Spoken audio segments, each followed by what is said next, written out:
Bună ziua! Eu sunt Ramona și asta e primul video pe care îl fac în 2026. O să vorbesc despre cărți în el, o să vă spun în primul rând ce am citit în luna ianuarie și o să vă dau câteva cărți, o să vă dau niște exemple de cărți care mi-au plăcut sau care au fost cele mai bune pentru mine sau din punctul meu de vedere în 2025. Fiindcă nu am mai făcut video de genul ăsta, o să fie primul și pe parcurs o să fac, poate nu în fiecare lună, dar la 2-3 luni o să fac un rezumat cu cărțile pe care le-am citit.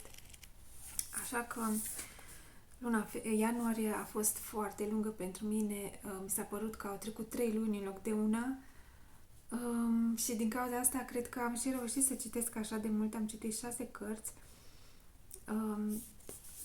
așa că o să încep cu prima pe care eu am citit-o, a fost Chiriașa de Frida McFadden. M-am gândit așa să încep cu un thriller de Frida McFadden, că mă gândeam că poate o să-mi placă, că poate o să fie ceva alert și într-adevăr a fost.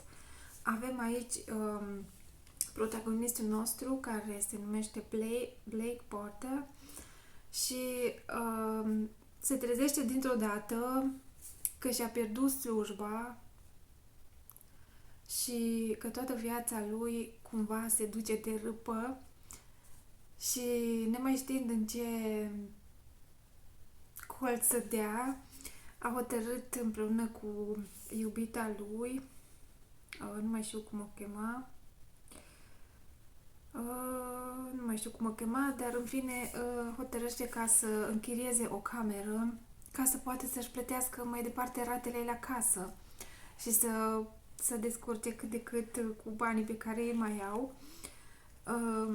Așa că apare Whitney, o fetișcană frumoasă, și de acolo încolo încep tot felul de evenimente, care mai de care, iar la final, deci nu o să ghiți finalul, eu în niciun caz nu am făcut-o, o să aveți parte de o surpriză, așa că a fost o carte bună, mi-a plăcut, m-a ținut în priză și pot să o recomand. După aceea am citit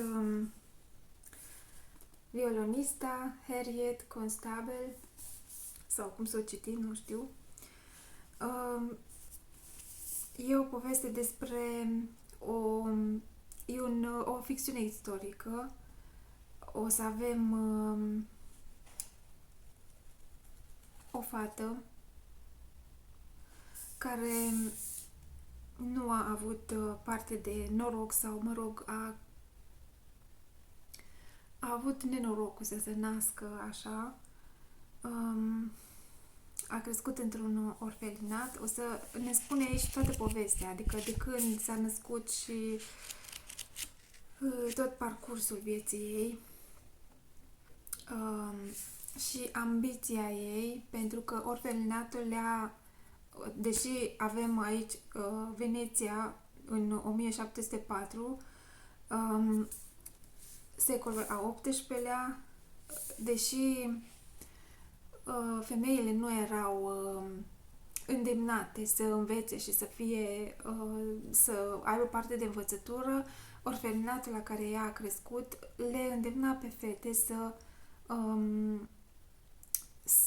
își urmeze inima și să învețe, să facă, mai ales pe partea muzicală, pentru că aici avem pe Ana Maria de la Pieta, așa a primit ea numele, și a avut norocul să învețe lângă maestru Vivaldi, adică a fost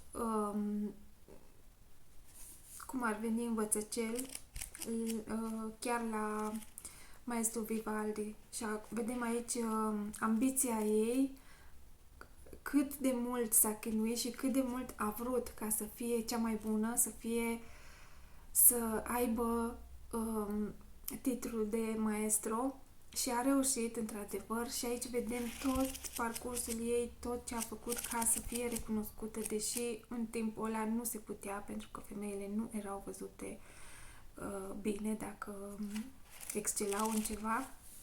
Așa că e o carte emoționantă și dacă vreți să citiți așa ceva, vă recomand pentru că e bună. Apoi am citit Paula Hopkins cu Ora albastră. Să vă zic sincer, mi-a plăcut mai mult Fata din tren. Și acest thriller e bun, dar mai mult mi-a plăcut Fata din tren. Avem aici o pictoriță celebră, Vanessa, care locuia singură pe o insulă și era despărțită de uscat 12 ore pe zi din cauza apei. A dispărut într-un context soțul ei și nimeni nu mai știa nimic despre el, nu a fost găsit niciodată. Iar când pictorița asta, Vanessa, a murit, a lăsat toate operele ei care mai erau la ora la care ea a murit, le-a lăsat la o galerie de artă ca și moștenire. Și îl avem pe cum îl chema? Becker. Aici, care trebuie să meargă și să investigheze cum ar veni, să vadă ce s-a întâmplat de fapt cu pictorița noastră și trebuie să meargă acolo pe insula aia. Iar acolo era prietena ei care mai stătea, care a rămas în casa pictoriței și de la ea trebuia să afle tot ce s-a întâmplat, de ce unele opere pe care pictorița le-a lăsat în moștenirea galeriei de artă nu apăreau și nu le aveau și ca atare și atunci el se duce acolo și o să vedem ce se întâmplă și ce poate să descopere de acolo, de la această prietenă. Cum am zis, e bun, dar mai mult mi-a plăcut Fata din tren. Apoi avem Cine minte primul, de Ashley Elstone. Aici a fost un thriller foarte bun. Deci mie mi-a plăcut foarte mult cartea asta. E despre o fată care trebuie să-și creeze identități noi de fiecare dată când primește un caz nou. Primește de la șeful ei pe care nu l-a văzut niciodată și ultimul ei caz, cum ar veni ultimul, bine, e bineînțeles, un băiat chipeș, ca de altfel în orice roman, care arată super bine, e învăluit și de mister și așa mai departe și ea trebuie să-și ducă la bun sfârșit misiunea, numai că ea se cam îndrăgostește de tipul ăsta și îi suspectat de legături cu mafia și așa mai departe și ea trebuie să investigheze exact despre ce e vorba, să trimită tot felul de documente la șeful ei, pe care nu l-a văzut niciodată și vedem aici cum se desfășoară toate problemele pe care le întâmpină. vedem cine minte, cine nu și avem aici de la începutul, de când a început ea colaborarea cu șeful ei și vedem aici, ne dă și din trecut și ne explică fiecare lucru și vedem unde a fost minciună, unde a fost adevăr și așa mai departe. E foarte interesantă, mie mi-a plăcut foarte, foarte, foarte mult. Merită citită. Apoi avem Doamna McKinney a murit, de Agatha Christie. A fost așa de revigorant să citesc o carte de Agatha Christie. Vreau să menționez că e prima pe care o citesc. În trecut, poate prin liceu sau poate mai târziu un pic, am citit ceva de la bibliotecă de Agatha Christie, dar nu mai țin minte exact ce. Așa că asta e prima carte pe care o citesc acum de la ea și bineînțeles o să o mai fac pentru că îmi place foarte mult. Îl avem aici pe detectivul Hercule Poirot, care, bineînțeles, investigează crima asta care s-a petrecut la o casă și vedem aici în stilul lui caracteristic toată investigația pe care el o face și dacă și când găsește criminalul și cum își dă el seama de toate indiciile și așa mai departe. A fost foarte bună. Ultima carte pe care am citit-o este, nu am știut, am primit-o de la, când am făcut o comandă, am primit-o ca și cadou, să zic, Soraya Lane cu Fiica pierdută din Italia. Și aici scrie că ar fi o serie, Fiicele pierdute.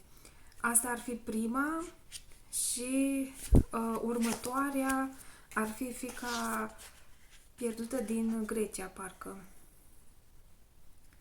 Da. Nu știu dacă o să mai caut sau dacă o să mai citesc, poate dacă îmi pică în mână, poate o să citesc și al doilea volum, nu știu. Nu știu exact nici câte sunt, dar oricum avem o ficțiune istorică, avem Italia și Londra în prezent. Să vă spun sincer, mi-a plăcut mai mult povestea din trecut. Mult mai mult mi-a plăcut. Asta din prezent, nu știu, a fost așa pentru tine, pentru young adult, ceva, un romans așa, nu a fost nimic special, să zic, sau ceva să se întâmple. A fost așa, nu știu. Avem pe Lily în prezent, care află că bunica ei s-a născut la Casa Speranței, un cămin pentru mame necăsătorite. Și singurele indicii despre trecutul ei sunt o rețetă scrisă de mână și un vechi program de operă. Vrea să afle mai multe răspunsuri și ea fiind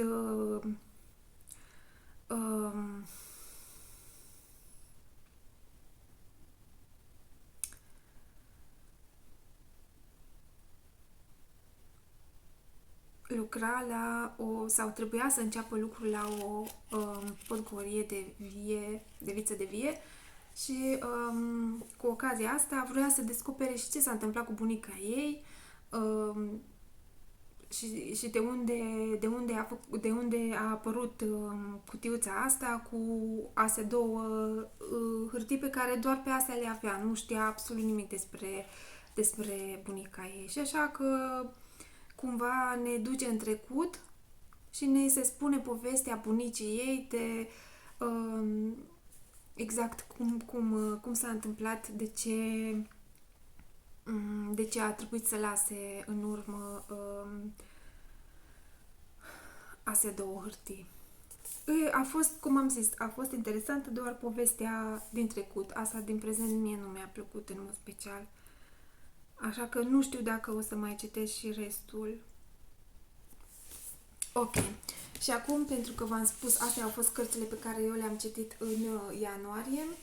Acum o să vă dau câteva cărți pe niște recomandări, să zic așa. Vă fac pentru ce am citit eu anul trecut și cărțile care pentru mine au fost cele mai bune, să zic așa. Prima ar fi, eu am citit-o în limba germană, dar știu că există traducere în limba română la cartea asta. Cred că se numește Librăria pierdută, cred, de Evie Watts. A fost o carte atât de faină, mi-a plăcut atât de mult. Deci, efectiv, am devorat cartea asta, care nu-i 417 pagini, dar nu știu dacă voi ați văzut vreodată, o să vă arăt. Cărțile scrise în germană nu sunt ca și la noi, adică cu spațiu mult între paragrafe, cu liniuță de dialog. Nu, ei nu au așa ceva. Ei au doar semnele astea de unde sunt dialoguri, au ghilimele. Și așa știi că acolo începe un dialog, nu? Și așa mai departe.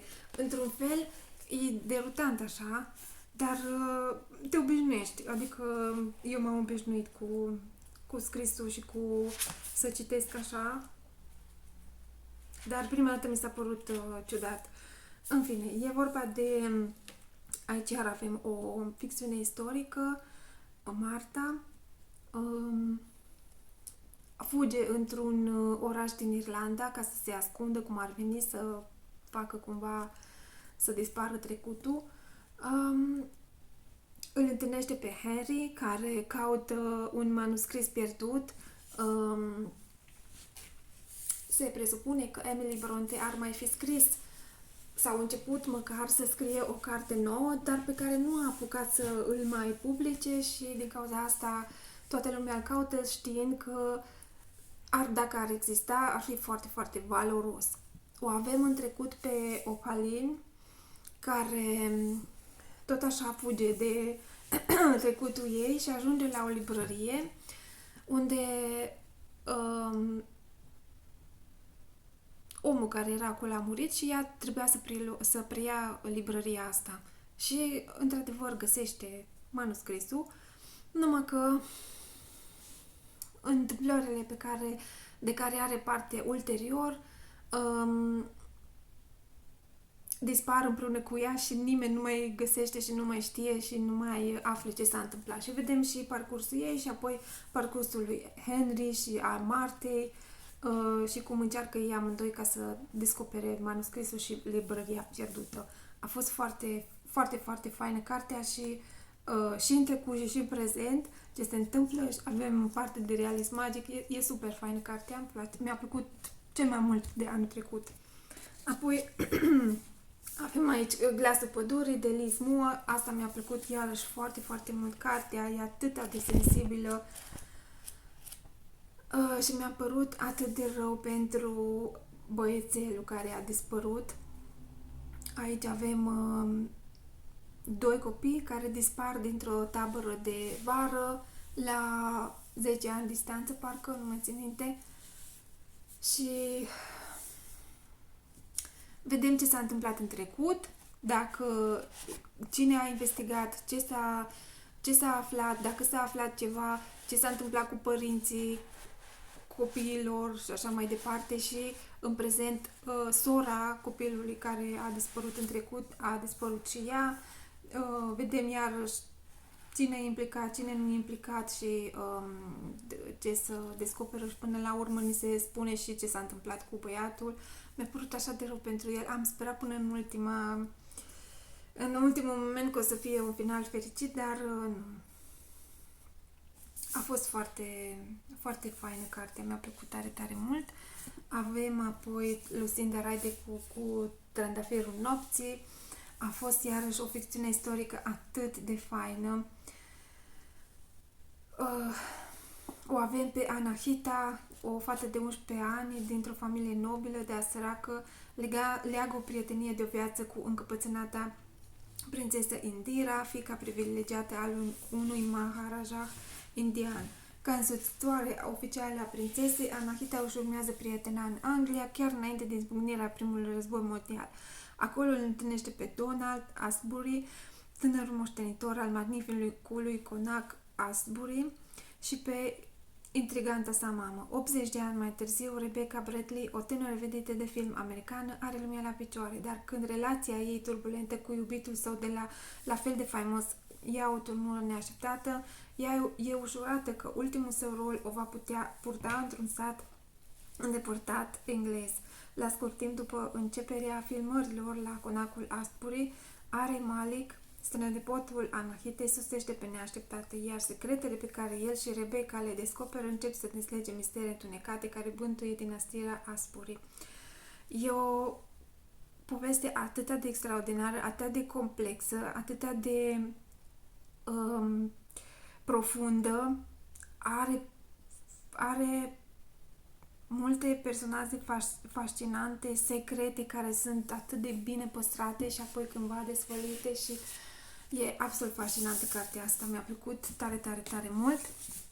Apoi avem scriitoarea mea preferată. De când am descoperit prima carte, am citit tot ce se poate, adică tot ce am găsit de scris de ea și sper că o să meargă mai departe și că o să mai scrie și alte cărți.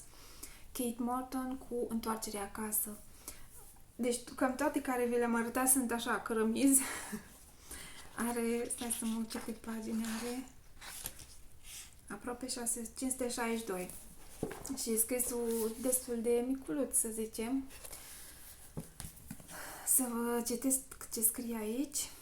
Alternând magistral planurile, romanul Întoarcerea acasă, apărut în 2023, își acaparează cititorii cu întrebări aparent simple. Așa, stați să vă citesc. Adderall Heath, 1959, al lui Crăciunului. La sfârșitul unei zile caniculare, lângă un pârâu de pe domeniul familiei Turner, un localnic face o descoperire terifiantă. Orașul Tambila devine scena unuia dintre cele mai dificile anchete judiciare din istoria Australiei de Sud, iar misterul morții lui Isabel Turner și a copiilor săi rămâne parțial nedeslușit.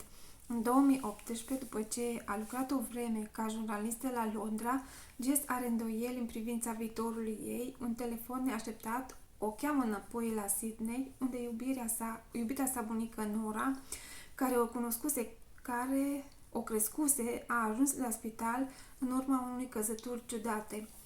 Întoarsă la Darling House, află o istorie de familie uluitoare care i-a marcat destinul fără să fi știut, un roman care combină armonios misterul cu sagă de familie și poveste de dragoste, iar temele abordate sunt legate de abandon, singurătate și control.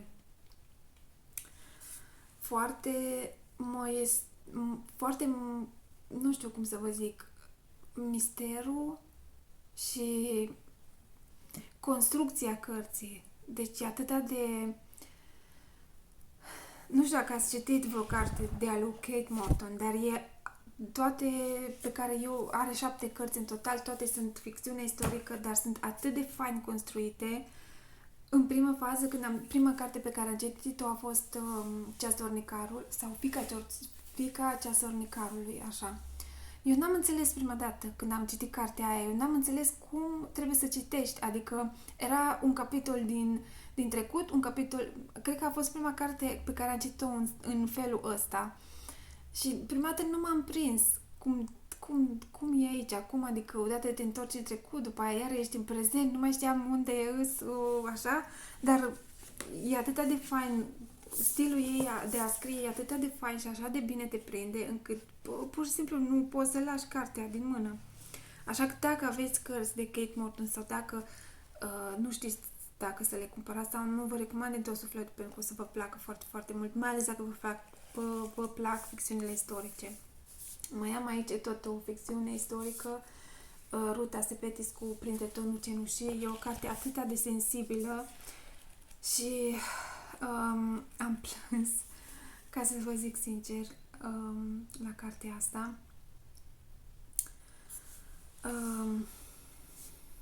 Lituania, iunie 1941. Lina, o adolescentă de 15 ani, fiică de rector universitar, se pregătește să urmeze din toamnă cursurile școlii de arte din Vilnius și așteaptă cu nerăbdare vacanța de vară de dinainte, dar Într-o noapte, bubuituri amenințătoare se aud la ușă, iar din acel moment viața ei și a familiei se schimbă pentru totdeauna. Poliția secretă sovietică îi arestează pe Lina, pe mama și pe frățiorul ei mai mic. Cei trei sunt evacuați din căminul lor și târâți în vagoane de transportat vite, descoperind curând că destinația lor era Siberia. Despărțită de tatăl, Lina încearcă să secoare indicii în desenele ei, pe care reușește să le expedieze în secret, sperând să ajungă la lagărul unde este el încarcerat.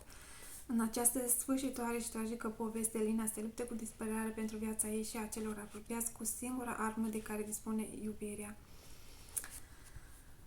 Cum v-am zis, e foarte, foarte emoționantă. Am plâns mult la cartea asta și dacă vă plac astfel de cărți, poate dacă sunteți mult prea sensibili, atunci nu o citiți, dar dacă vă plac astfel de cărți, atunci da, o citiți. Mie mi-a plăcut foarte, foarte mult. Mai am aici încă două cărți pe care vreau să vi le arăt. Priveghetoarea de Kristin Hannah. Iar o carte, tot așa, o ficțiune istorică, a fost așa de faină, mi-a plăcut așa de mult. Și la cartea asta am plâns, pentru că a fost așa de sensibilă. Franța, 1939, în liniștitul orășel Cariveu, Vian Mauriac își ia rămas bun de la soțul ei, Antoine, întrucât acesta pleacă pe front. Ea nu crede că naziștii vor invada Franța și, totuși, soldații își fac apariția, mărșăluind în număr mare în convoaie de camioane și tancuri, iar în avioane care negresc văzduhul și bombardează ținuturile locuite de oameni nevinovați. Când un capitan neamț își stabilește cartierul general în casa lui Viane și ea și fiica sa au două opțiuni, fie să locuiască sub același acoperiș cu dușmanul, fie să piardă totul, fără hrană și fără bani, deznădăjduită, în timp ce pericol pândește după fiecare colț. Tot mai amenințător, Viane este silită să facă alegeri imposibil de îndurat pentru a-și ține familia în viață. Sora sa, Isabel, este o puștoaică rebelă de 18 ani, aflată în căutarea unui țel în viață, cu toată pasiunea de cugetată specifică tinereții, pe când mii de parizieni se retrag din capitală, trecând prin ororile războiului, ea îl întâlnește pe Gaetan, un parizian care crede că Franța poate lupta cu naziștii și se îndrăgostește nebunește de el. Dar când el o trădează, Isabel se alătură rezistenței fără a se uita în urmă și, riscându-și viața zilnic, o salvează pe a altora. A fost atât de impresionant ce a putut să facă fata asta, atât de tânără și atât de cu tot viitorul înainte, doar că războiul i-a luat tot. A fost o carte foarte emoționantă. Apoi mai am Grădina secretă, Frances Hodgson Burnett, o carte pentru copii, dacă pot să zic așa. Când locuia în India, Mary Lennox era o tânără bolnăvicioasă și nu tocmai amabilă cu cei din jur. Din nefericire rămâne orfană și este trimisă în Anglia pentru a locui în misterioasa reședința unchiului său, Archibald Craven. Acesta nu îi acordă prea multă atenție și nimic nu pare să aducă vreo schimbare în felul ei de a fi. Este singură, nu are cu cine să se joace, dar într-o zi află de existența unei grădini secrete în care, firește, nimeni nu are voie să intre. Apoi Mary descoperă o cheie veche într-un râzâu de flori și dintr-o dată un val de magie o conduce către poarta interzisă. Când rotește cheia încuietoare, Mary intră într-o lume pe care altfel nu ar fi putut să-și o imagineze vreodată. Ocupându-se de grădină, alături de grădinarul Ben și de vărul ei, Colin Craven, Mary însăși înflorește, transformându-se într-o ființă optimistă și veselă. Aici este și înțelesul acestei cărți clasice care a încântat atâtea generații. Liniștea sufletească și sănătatea trebuie cultivate pe cum florile unei grădini îngrijite cu dragoste. Da, e foarte, foarte drăguță cartea și, cum am zis, pentru copii și pentru tineri, dar și pentru noi mai în vârstă. Astea au fost cărțile pe care am vrut să vi le arăt. Sper că nu v-am plictisit și o să urmeze, cum am zis, pe viitor Poate nu, cum am zis, poate nu o să fac chiar în fiecare lună, dar cum îmi permite timpul, la 2-3 luni poate o să fac un video în care vă arăt ce cărți am citit și ce mi-a plăcut, ce nu mi-a plăcut. O să vă arăt. O să vă arăt și la ce proiecte lucrez, adică ce am crochetat, ce am tricotat în ultimul timp sau ce am mai făcut. Așa că anul ăsta o să încerc să vin cu mai multe videouri în fața voastră și să vă arăt un pic așa o părticică mică din viața mea. Până data viitoare, numai bine! Pa!